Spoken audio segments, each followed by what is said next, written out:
You got this whole cast of fools. Let's just say what it is, okay? Every last one of them are out of their minds, all right? None of them have any sense whatsoever. It's very rare that you have this many of your peers in one movie. It is so cute. It is so cute. Look at the children. Look at it. It looks cute. Raji, I don't. It's cute. Thank you. All right, thank you, Raj. Comedy is the backbone of the movie, honestly. I'm like the first 10 vertebrae. When Kevin's so little, he's like the bottom 2 right above your butt crack. He's like those last 2. But I'm like the big vertebrae. I'm like the spine. Kevin's like that bottom 2 right there, your tailbone. That's Kevin, because he's that big. It's not happening, Leaf. Girl?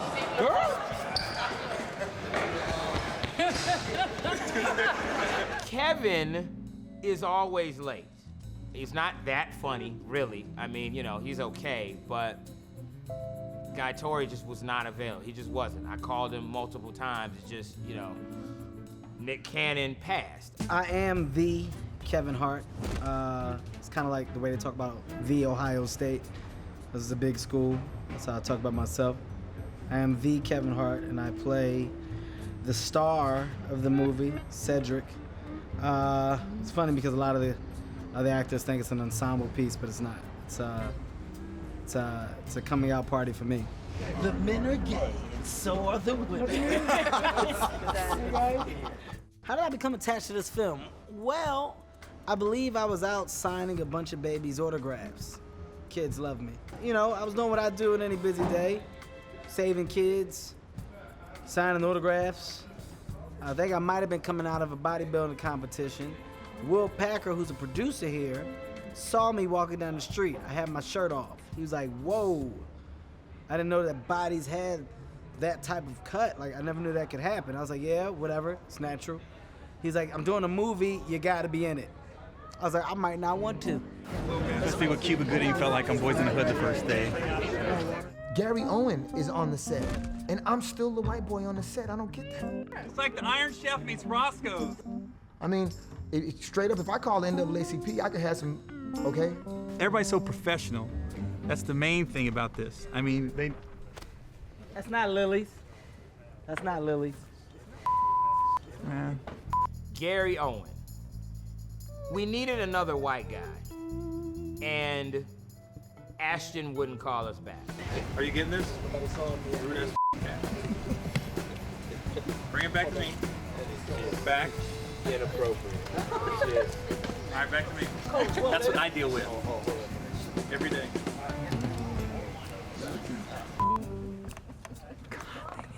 Oh, this is it. I didn't know they'd be interrupting my Don't. This thing on? Michael Ealy, it's cool. Yeah, every time I'm looking, I'm just thinking, God, Halle Berry. That's the only thing I can think of. I don't think of anything else. I'm just looking at him like this. You're at her house. You were at her house. You had dinner with her. You touched her, and she wanted you to. Like, I've touched her, but I don't think she wanted me to. I just went like this. What's up? You know, normally this would, thank you, Mike. Thanks, man. Thank you. Me and Michael are cool. You know, Michael gets a little jealous every now and then because I'm a little more attractive than he is. You want a chip? Yeah. Just one. I'm gonna keep it. Sure, Mike. Thanks, man. Thank you. Appreciate it, Mike. Thank you. It's a chip, because Mike. Thank you, Mike. You just want to do stuff, man. I'm sick of it, man. Now what do you drink out of? Hell. Get him, Mike, get him. A lot of love on this set. Have you seen Gabrielle break into a rap song yet? Dude, I'm telling you right now, she brings back old school like nobody. Okay, I don't give a damn. You could bring Full Force. She opened for Full Force and shut the shit down. And Regina Hall, she's clearly the funniest woman on the planet. I love Regina. I love you. Regina, I love you. You should know that right now. It's not weird. It's just, I love you. Not in a stalker, like outside your window kind of way. I know I did that one time, but it was, you know, kind of justified if you think, because I didn't know that dude. Never mind. I think the biggest problem I've had so far on the set is the unit publicist. She's very... Well, with Tim, the reason why I get the freedom that I get is because Tim didn't read the script.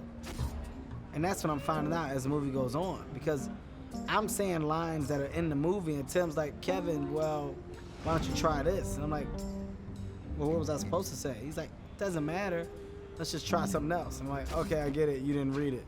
Tim, how's it going? Because, you know, when we shooting in the movie, it's like 10 takes before we get warmed up, you know? Yeah. Are you doing that thing you do where you say, oh, that one was perfect. Let's go one more time. No, because I got a couple directors on speed dial just in case, because, you know, sometimes there's that power thing, you know, like he always wants to say action. We go, background, and action. But they think that I'm gonna come here on Monday with a guitar, play a song, and sing for them. And I don't know if anything's gonna trump that. That's gonna be the highlight for me, is seeing the look on Will's face when he realizes he needs a hand double.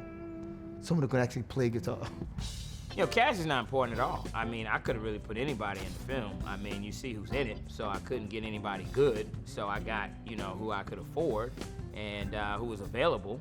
So, you know, that's how I feel about that. Listen, we need this chair back, though. Okay. I don't know what you and your little friends are doing here, Okay, but okay, it was for a cast member. We got this is Okay. cast. We're doing a real movie over here. Thanks, guys. So we'll. All right, it's nice to meet you guys. This is over. I was lucky enough to have worked with a few of the actors and know most of the actors before we started. And I pretty much have a dream cast. All of them together have come together to make an incredible project. Hey! I'm Cedric. Cedric. My character, his name is Cedric. Cedric. And he's one cool mamma jam. And obviously a handsome, athletic male who was married but is now going through technicalities in his relationships, which have caused him to go through a divorce. Your wife kicked your ass. It's really not that big of a deal. There's worse things. It's my ex-wife. I sometimes call Kevin, he's a sinner. You send it in to him, he slam dunks it. Camera's ready. What's great about Kevin, though, is he does know storytelling quite well, and he's pretty seasoned at it. You get to be live on set today and see what I do best. Put in work. Nothing ever goes too far left or too far right. He kind of keeps it inside the realm of what the film is or what the scene is about. Your son played the violin? And the cello. Yo, he's gay. Playing the violin doesn't make him gay. Yes, it does. Name me one gay violinist. Your son. And so I give him a lot of free reign. We talk a lot about whatever the comic beats are, and just kind of go at it. Tim's Story! The good thing about Tim's Story is he knows how to keep him on that line of reality. You know, you never want to go overboard and come off cartoonish or look like you're trying to be funny. So with me, it's easy. I'm coming in and I'm acting off of great people. I'm just reacting off of their natural actions, but doing it in a funny way. I want to be a chef. You want to be a chef? Baby, it's my dream. Working with Michael Ealy is a complete dream. He's just such a smart actor. I really don't need your friends to let me down easy. That's business, not personal. Do you even know the difference? I got a phone call from Will Packer saying, I want you to read this script. When I first read it, I thought it was really good. I thought it was funny, and it was actually perfect timing. So, you know, to jump into a romantic comedy, I thought was a really, really good challenge for me. We actually spent probably the most time outside of production, outside of pre-production, just talking about the characters. He really comes from the character and thinks of every nuance of what's gonna make him stand out, make him special. He's a director's dream, and Michael is the most amazing actor that I've ever worked with. Working with this group of guys has been a huge learning curve for me. This group is cool, we have a lot of fun, there's a whole lot of funny going on. Stop. All right, I don't need you to do that for me anymore. I'm doing me now. When I found out that they wanted to go to Taraji, I was through the moon. It was magical, actually. We had a lot of good chemistry, we had a lot of good energy, and really helped each other every day. You don't need a man, Lauren. You are a man. I've always played the downtrodden women, and I just didn't want to repeat myself. And when I read it, I just remember embarrassing myself a couple times because I laughed out loud. And I was just like, I want to do it. You own your own home. Does he have to? Yes and yes. She's one of those women who has that long list In this day and age, you just can't have a list because good luck if you find a man with 2 legs and can put a sentence together. This is my second movie with Taraji, and you just find that Taraji just gives you like jewels. Every take is pretty much great, and then there's just degrees of greater. She gives you 100%. So it's been really incredible to use her on this because she hits every note. My short-term goals. What, you mean like tomorrow? Jerry Ferrara is awesome. I've been a big fan of his, watching him on Entourage all these years, and he's just an easy dude to work with, and I've had nothing but fun. What's wrong with my couch? Your aunt who tinkles when she laughs, she pissed all over the couch last Christmas. It's disgusting. When we were writing the script, we talked about him for that role. So it's rare that when you're in the conceptual stage, you think about somebody for a project and you're able to get that person. That's what happened with Jerry Ferrara. Oh my God, we've been robbed! I read the script and I immediately was intrigued. It was just an easy decision. It was a no-brainer. It didn't take that long for me to say yes. Jerry is like the cool dude in the midst of it all. He doesn't get too high, he doesn't get too low. He knows his stuff, he can bring it to the character. He's somebody you want to hang out with and like watch the game and have a beer. I'm supposed to have dinner with Kristen tonight. Yeah, she'll understand. She's cool. I'll send her a text. The minute I heard Gabrielle Union was cast as my girlfriend, I said, she's way too hot for me. Like, no one's gonna believe that. I think that's a problem. I should quit. You know what I was just thinking? What? Nobody's had sex on this couch yet. Kristen is sort of into comic books. She's like a mirror image of Jeremy. I read the script when I was shooting Little in Common with Kevin Hart. And Kevin was like, did you read Think Like a Man? I was like, no, let me, So Kev passed it off to me. I read it, I loved it, and I was like, how can we make this work? And Will was like, job's yours if you want it. I was like, ding, I wish everything happened like this. Oh my God, I'm one of the boys, except I have a vagina. Gab has such a quick wit and such a sharp sense of humor, and she really has a lot of range. So I like the fact because this is a little bit out of what we've seen her do before in terms of her character, and she's bringing it. She's great. I've been a fan of hers for years. In the back of your mind, you always say, wow, one day I hope we get to work together. And it's weird how it just kind of came together so quick. And she's such a pro, and she's hilarious. She gets comedy on a whole different level, and she's an effortless actress. You sexted? Those aren't mine, asshole. You sure that's not? I was familiar with Ramani's work, and I had always wanted to work with him. When they talk about the player, there are other people that you can think of in that role, but I said, you know what? I kind of like to go a different route with this. I'm in a relationship without sex when all I'm really trying to get is sex without a relationship. So when you gonna see her again?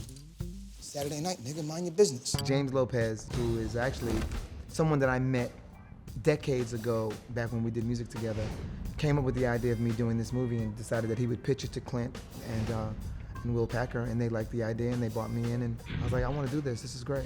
Life is great, fellas. May it never change.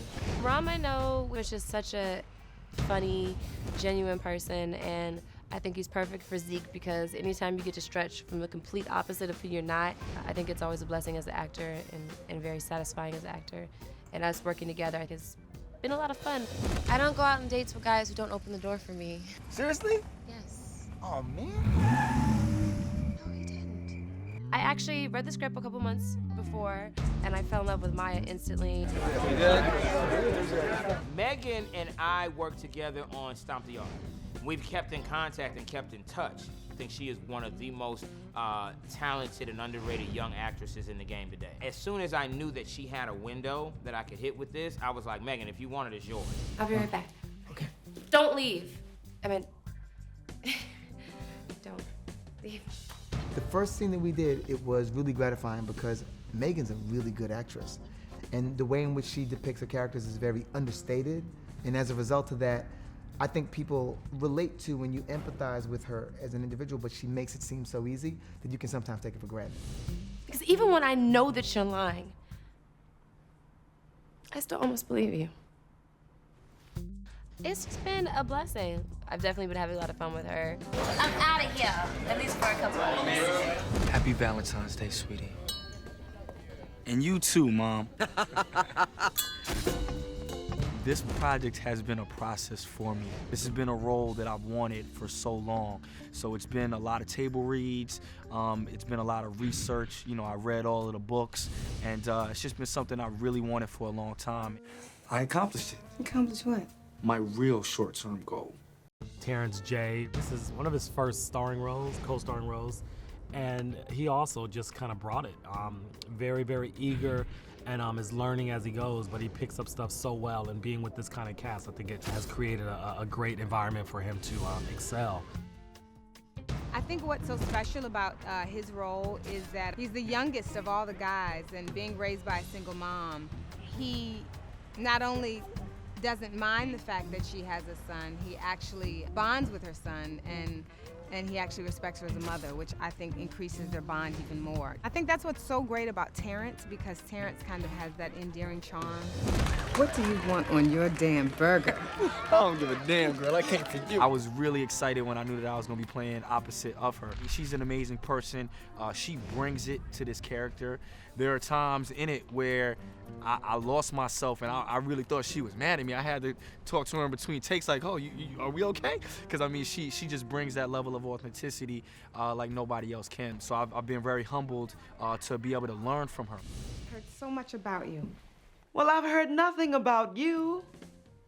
When I first read the script, I mean, I thought it was hilarious. And being familiar already with the book and listening to Steve Harvey's advice to women and seeing how they actually made it into a story that crossed all these different kinds of relationships and different issues in relationships, I thought it was really funny and touching at the same time. He already has a woman in his life. That son of a bitch. Who is it? His mama. Ew. Ew. Whether she knew it or not, I was always trying to think of the right project that I could then offer and bring her in on. So when this project came up and it was an ensemble, I wanted to bring out some of the most qualified and talented actresses of any color in Hollywood. I called her. She's like a ray of sunshine. She's just like a warm spirit. There were a lot of amazing people already involved in the project, so when they asked me, I was very excited. You can't tell this story without the right voices.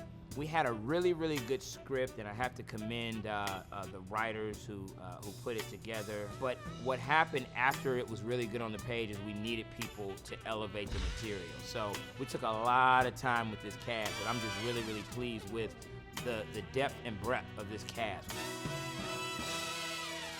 Well, I think it was a good time. It's all about exercise, guys. If you want advice on a man, you know, you gotta listen to a man. You know, honestly, I find that if I ask my girlfriend something first and then go to my brother, it's completely different. And I think it has a lot to do with how they read a situation. You know, my girlfriends read it like I would. A lot of time I get amazing agreement. And with my brother, he's like, no, he wasn't saying that. I'm like, he wasn't.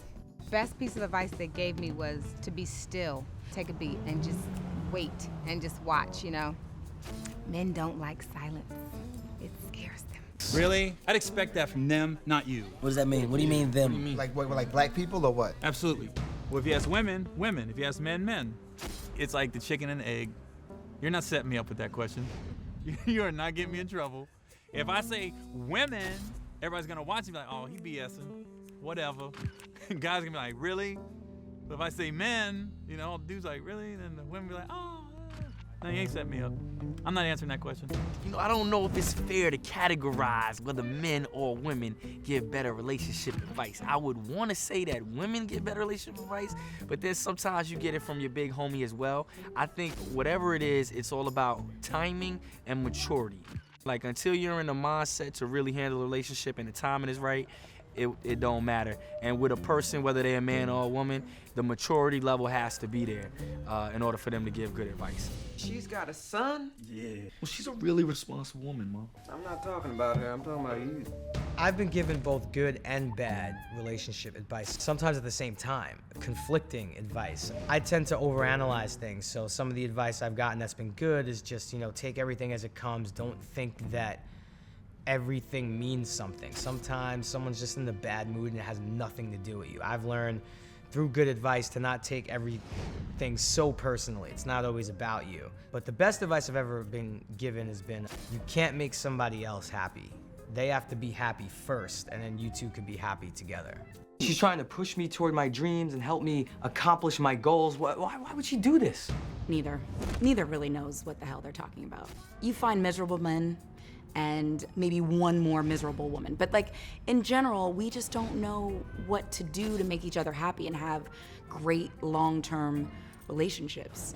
What do you call the 3 rings of marriage? No clue. The engagement ring, the wedding ring, and the suffer ring. Asking your friend who has a crappy marriage, well, how do you guys stay together? Why? You don't even like him. You can't stand, like you're like, when it's time to go home, you come up with every excuse to not get in your car and drive back to your house. Okay, you've been miserable for 18 years. What? Okay, you know you sound like you're going to war, right? Yes, girl, because love is a battlefield. Oh boy. Women. Women in general, but I don't think that is as in all men and all women. Like, I think Steve Harvey is the exception.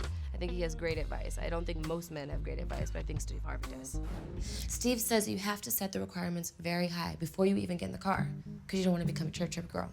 I've received a lot of good advice. My brother gave me the best advice, and I put it in the book.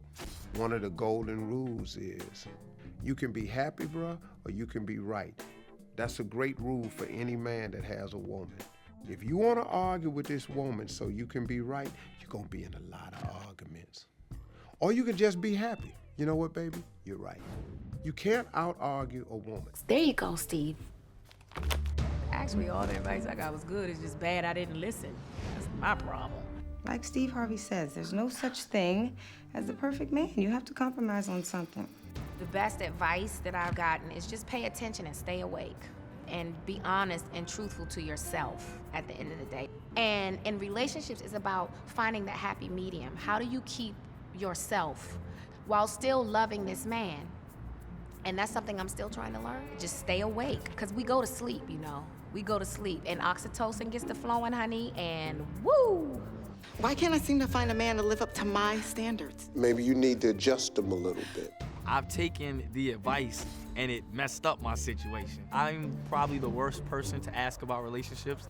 I know what a parabola is in algebra. I don't know how to figure out a woman, because it's just too much.